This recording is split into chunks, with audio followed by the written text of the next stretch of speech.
Hi, everybody. I'm Pete Christensen. I'm Coffee Brown. I got stumped for a second. And welcome to episode 50 of Don't Don't Die Die Dumb. Dumb. Should we address our one of our viewers' comments? Yes, Okay. I hope gay commie guy commented again. He's fun. Last week, someone said, and welcome anybody who's a new viewer. I think you'll find this interesting. At least I hope so. Last week, somebody said, "You're both atheists." And Coffee said he is. I go to church every week before coming here. And then he said, "At least Coffee's honest. Pete, you're a liar." And then hey, you crossed the line. And you've got bad hair. Where'd that come from? All right, now it's one thing to call you a liar and an atheist, but bad hair? Come on, man. This guy's a professional actor. You're not. The problem is, I could argue with the atheist thing. The bad hair, it's here.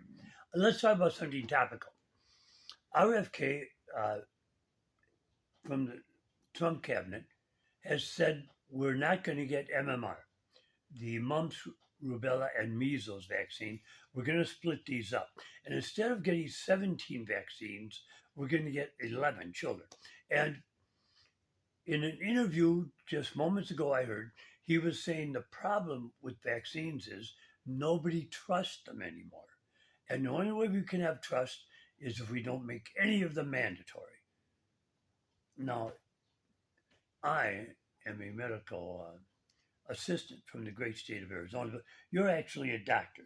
So, what is your reaction to this? Man, there's a lot to unpack there. There is a large number of people, and by the way, this doesn't divide really along party lines. There's a large number of people who mistrust vaccines. This has always been true from the very beginning, and in fact, in the early days of vaccines, there were some harms. Although even at the beginning, when I'm forgetting his name, I want to say Jenks, but that's not quite right. But in George Washington's day, they were scratching with tines people's skin and smearing cowpox on it as a vaccination against smallpox. And some people got sick with the cowpox from the vaccination process at the very beginning. Even then, it was saving so many more lives than it cost that George Washington, famous communist anti-American George Washington, ordered all of his soldiers to get vaccinations. They've come a long, long way since then. A couple of, maybe 3 decades ago now, some vaccines in Africa actually caused polio that they were trying to prevent. But that's because they used what are called attenuated vaccines. These are actually live viruses that have been damaged by laboratory means so that they're too weak to infect. But these guys weren't as damaged as they hoped for. The American polio vaccine is a killed vaccine. We just have some antigens. It cannot start polio. But in Africa, they were using a less expensive form of the vaccine, and this was the trade-off. Even there, it still saved more lives than it cost. And from the very beginning, vaccines have always saved more lives than they cost. And presently, the likelihood that you'll be harmed by vaccine is microscopic, whereas we were losing up to 40% of children to childhood diseases before we had good vaccination programs. So in terms of the trade-offs, you can hurt yourself stepping off a curb, but you'd probably rather step off a curb than jump off a cliff. And that's kind of the ratios that we're talking about here. Now, let me interrupt you because I have a question. What's the rationale for, instead of getting MMR, mumps, measles, and rubella, having 3 separate shots, especially since children hate getting shots? I don't know, a lot of adults are like it either, but I'm getting to that. Okay. But one last thing is that Jenny McCarthy, now about 20 years ago, blamed vaccines for her child's autism. And because of her, many, many studies have been done by the government and by other research groups trying to prove a connection between vaccines and autism. And what they proved is there is no connection. But they also proved a couple of other interesting things, like a connection between genetics and autism. So if we were going to blame anybody, we'd blame parents, which I do not, before we get to vaccines. Vaccines just aren't on the list. They've been completely exonerated by all these tests attempting to prove autism. Also, Jenny McCarthy's kid apparently turned out not to have autism, but some other neurologic disorder completely. Also, in her initial story, within a few months, the child began looking autistic. But as she kept telling her story over and over, it became within the week, within a few days, within a few hours. As they were injecting him, I could see the light dimming from his beautiful little eyes. Come on, that's ridiculous. There's no possible way that would have occurred. And there is actually an online website called the Jenny McCarthy Death Count that calculates how many kids per day have died because of vaccine hesitancy caused by Jenny McCarthy. The pro-life party ought not to be endorsing anti-vaccine postures. If you want to kill lots of kids, and by the way, from a population control standpoint, you kill those kids. But if you think you're pro-life, then you should not be anti-vaccine. Now, what about spreading them out? This gets a little more interesting.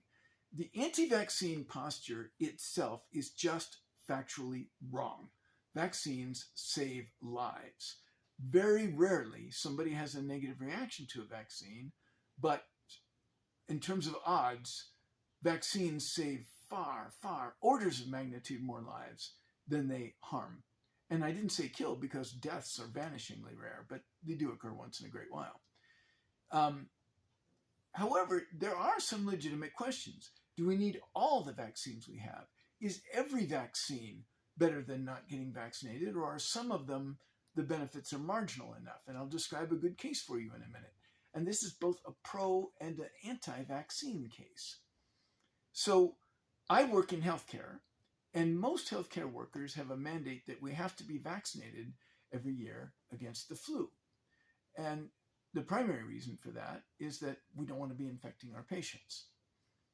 So for a young, healthy college student, the group I was largely working with, they are so unlikely to die of the flu that for them, getting sick from the vaccine, rare as it is, might not be offset by the benefit of not getting the flu. However, the flu makes you pretty sick too, and they miss a lot of school days and work days and things like that. But there is a case to be made that for young, healthy people, they may not personally, it could be a wash. The benefit and the harm could just about balance out. However, there is such a thing as herd immunity.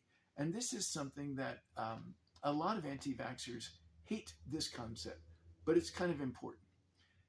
The vaccines reduce your likelihood of getting the illness, but not to zero. So one of the ways for me to not get the flu next year is to get the vaccine, so I'm protected, but it's partial protection. It's better in some years, worse in others.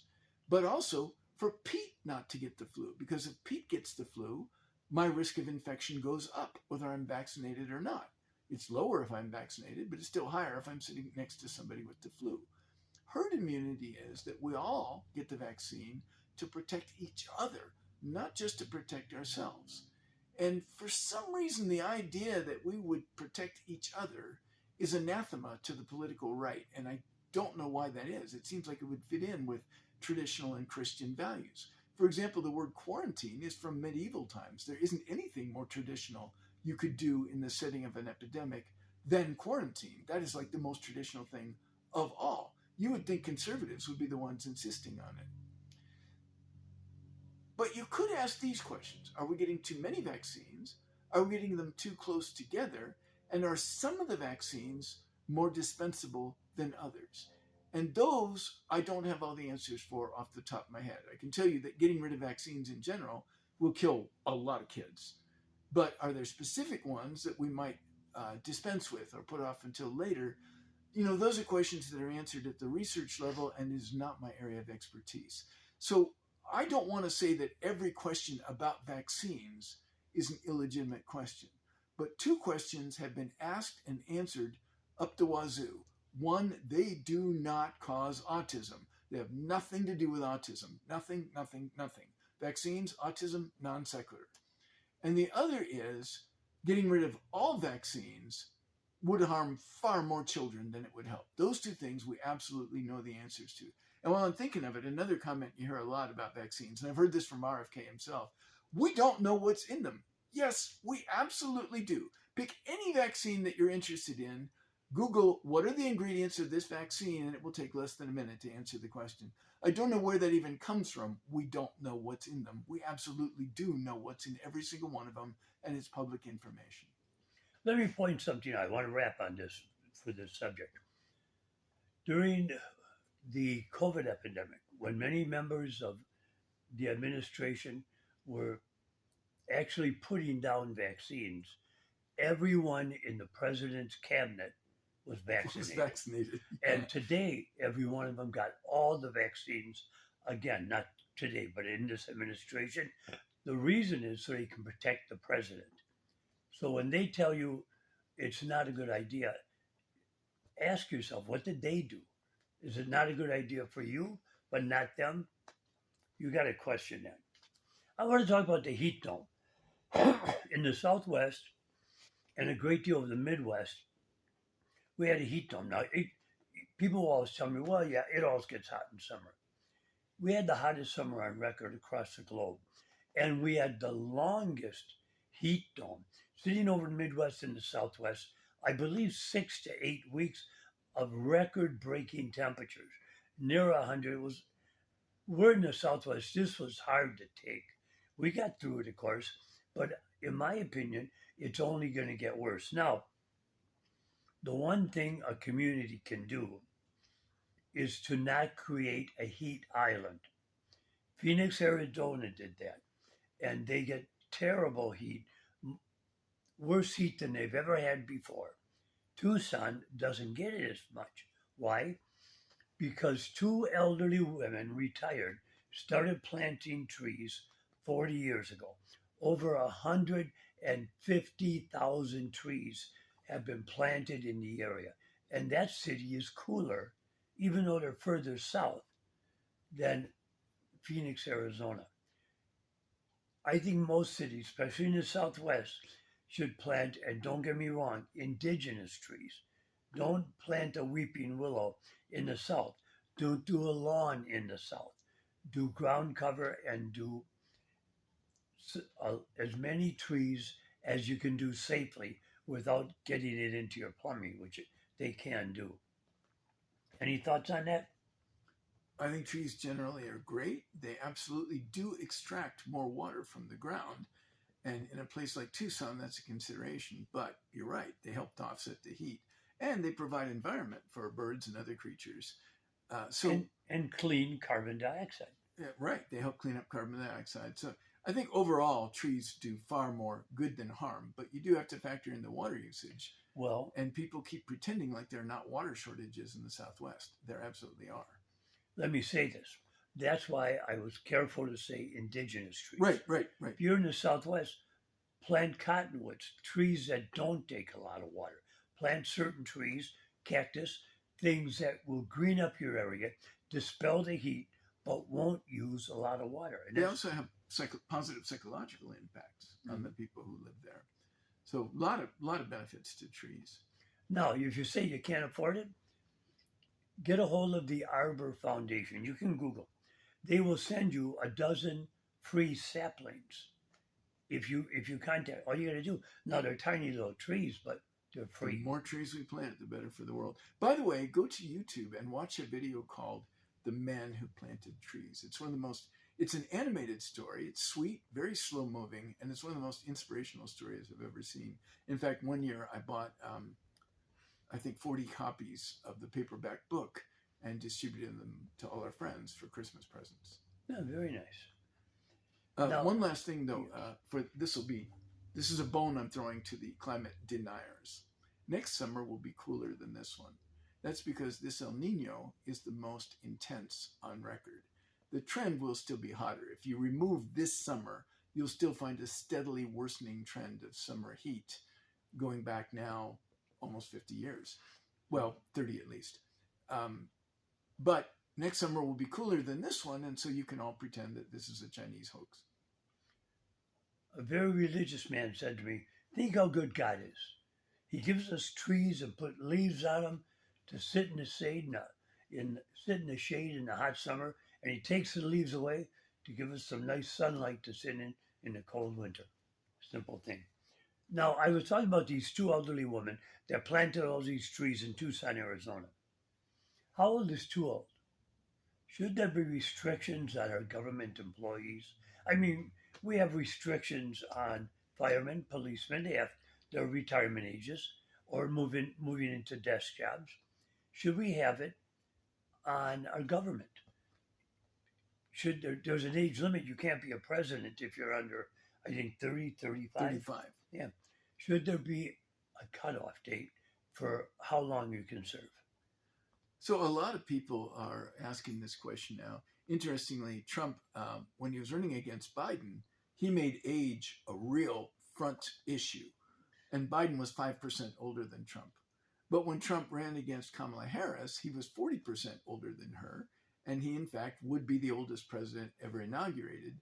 And suddenly age wasn't an issue anymore. And I'm prepared to believe he's always been like this. I'm not sure that he is in cognitive decline. I don't think he's ever been any sharper. I think this is just who he is. In medicine, this is a big controversy right now. There's a lot of talk about should older doctors get cognitive testing after some arbitrary birthday. Statistically, of course, as we're older, we're more likely to have cognitive decline. But it's not universal. Over 100 of people older than 100 years, 10% have no cognitive decline. So you can parse that as 90% do have cognitive decline. So I don't want a 100-year-old doctor. Or you can parse it as 10% don't have cognitive decline. So there's no age at which you are predestined to have cognitive decline. It's genetics and lifestyle and all kinds of things factor into that.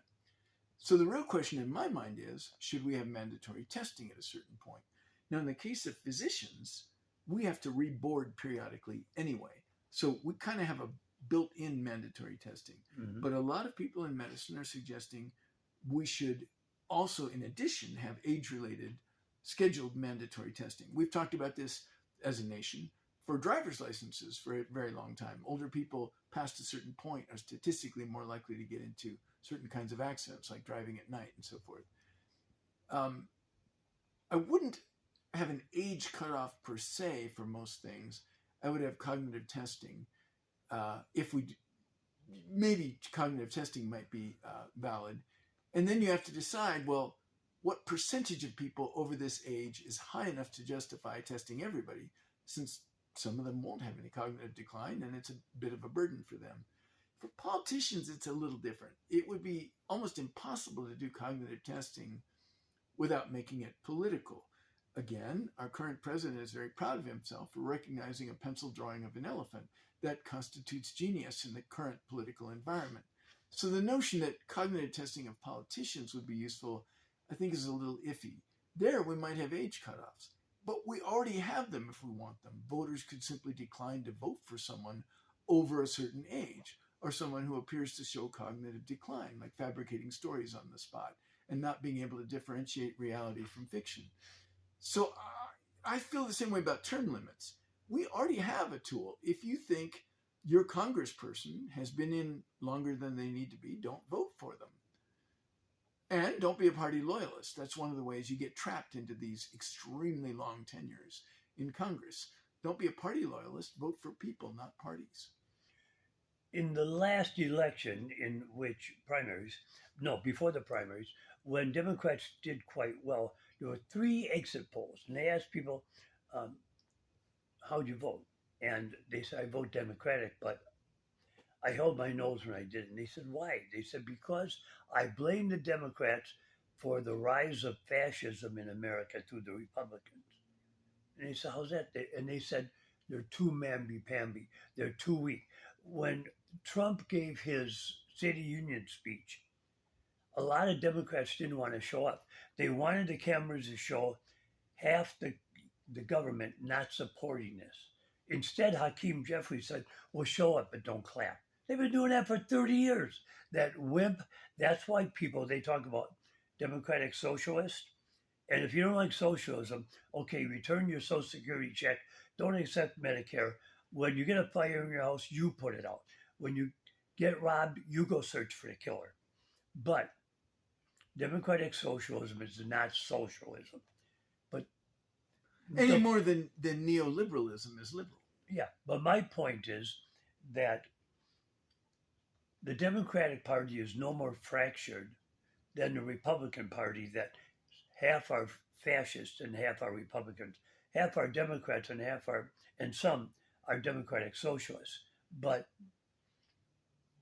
the difference is the Democratic Party has to grow a pair. They have to start being stronger. When Republicans call them commies, they've got to call them fascists back, not sit and take it and say, the right will out. No, it's time to throw rocks back at the rock throwers, in my opinion. So, as always, I know I'm a broken record, but there's a huge, huge, huge difference between Republicans, who are maggots, this is basically Trumpism, and conservatism. A classical conservative would not recognize what the far right presently is doing. And to you voters who aren't excited by Democrats, be excited by Republicans. If you think, well, I don't really like the idea of democracy ending and America becoming a neo-Nazi theocracy, but I'm not excited by the Democrats, you're an idiot. And you probably are too stupid to vote, frankly. I mean, if you can't tell that a plate of lima beans, bland as it is better than a plate of cockroaches, you probably shouldn't order. You probably should let someone else order dinner for you.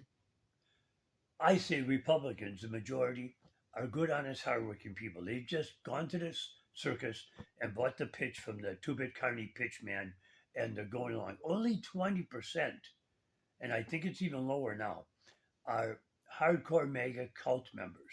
The rest are good people, but they've been sold this line and they keep going for it. Remember, Fox News was thrown out of Australia. They were thrown out of England, and several members went to prison. Then they went to Canada. They got thrown out of there because their whole idea is divide and conquer. Now they did it here, red and blue, and it's working. And now Republicans are saying, well, the Democrats, they have a split between Democratic Socialists and Democrats. No, after the primaries, who's ever in, the Republicans will vote for their candidates, Democrats will vote for theirs. I don't believe there's a split.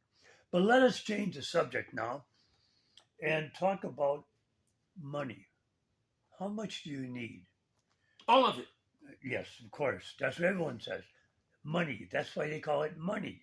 That's Danny DeVito, of course, in a character. But I was sold the bill of goods when I was a kid. Great American dream. You work hard, you end up with the 5 essentials: food on the table, clothes on your back, enough money to go out once in a while. You can buy your own home. You give it to your spouse when you die. They give it to your kids after that. And they got a little bit of a head start because they don't have to work after life. I was in college and the professor said, what do you want to do with your life? I want to be a captain of industry and I want to be a fashion designer. And he came to me and I said, I want to get out of the workforce as fast as humanly possible. And he said, after 30 years of teaching, finally one person gets it. Working from the time you're 18 or 21, high school or college graduate, till you're 65. And then you get the years because you worked all your life when you're all broken down. And now you can't even afford a house. And a vehicle costs you as much as a house used to. This is all the rich taking over everything. And how much money you need? You need enough for your necessities. You should have enough to buy a home and a vehicle. And you should have enough to go out once a week. Now, if you got to live within your means, you should be able to make your house payment in 2 checks. And if you want to go out, maybe it's just a trip to take the family to IHOP for pancakes once a week. But people can't even afford that now. I mean, do you know why the fast food restaurants are having value meals now? Because people couldn't even afford that. It's frustrating. How much do you need? How many yachts can you ski behind? Zuckerberg, Bezos. The richest man in the world is not Elon Musk, it's Putin. Putin has amassed billions. You'll never know that because they don't disclose it, but he's amassed billions and billions. But with the money they have, they could do tremendous things in life. But they don't, maybe as their legacy, they might start some philanthropic organization to make themselves look good. But right now, I've never seen such selfishness in my life. Your thoughts? Oh, Elon Musk is definitely trying to change the world. He doesn't like democracy, and he doesn't like people that aren't white. And he's trying to fix all those things. When we're children, we eat sweet stuff, and we like ice cream, and we like cake, and we like cereal with sugar on it. Putting sugar on cereal, like that, what? And it's because children have super high caloric needs. They need high density foods. The problem is that when we become adults, we don't need those anymore, but we keep eating like children. And we do keep growing, but horizontally instead of vertically at that point. In the same way, when we're starting out as young adults, the problem we have to solve is, how do I make enough money that I'm confident that I can pay my rent, I can buy groceries, I can pay for utilities.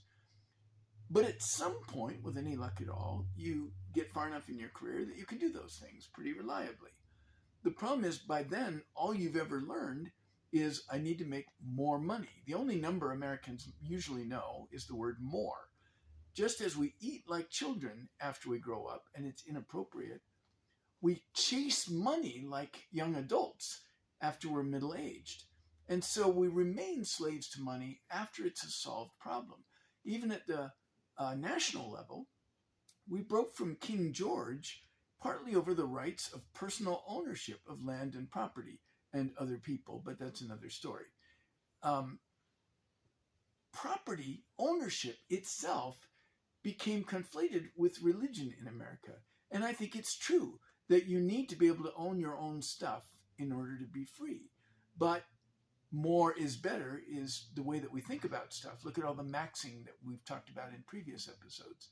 So the only way I know I'm more free is if I own more stuff, although it tends to make us less free. And even as a species, we evolved wanting to not be eaten by other animals, wanting to eat other animals, and wanting to have fire and, control all the caves so we had a place to live. We wanted power and safety and security from the world growing up as a species. But now that we have this, we continue kicking the planet while it's down because it makes us feel powerful. We have what we need. More will actually harm us more than it will help us. So there are certain things we need to learn the word enough. We need to learn when we have enough power over the world. We have way too much right now. When we have enough calories, we're eating way too many right now. When we have enough money, we're chasing it too far into life. One of the benefits of being older, we talked about the downside of being older a few minutes ago. One of the benefits is that we can focus on values instead of just money and personal security. And I recognize that not everybody gets to a point in their life where they can feel that. I'm talking to the people who have achieved an adequate middle class salary and savings. I mentioned one of your lines online. I posted, the United States does not need a minimum wage, they need a living wage. And someone answered me and they said, you are an idiot. You think a paperboy should make the same as a CEO. No, I think everyone should make enough money to survive. We're out of time. I hope you enjoyed the show. We'll have more next time. I'm Pete Christensen. I'm Coffee Brown. And remember, don't die dumb.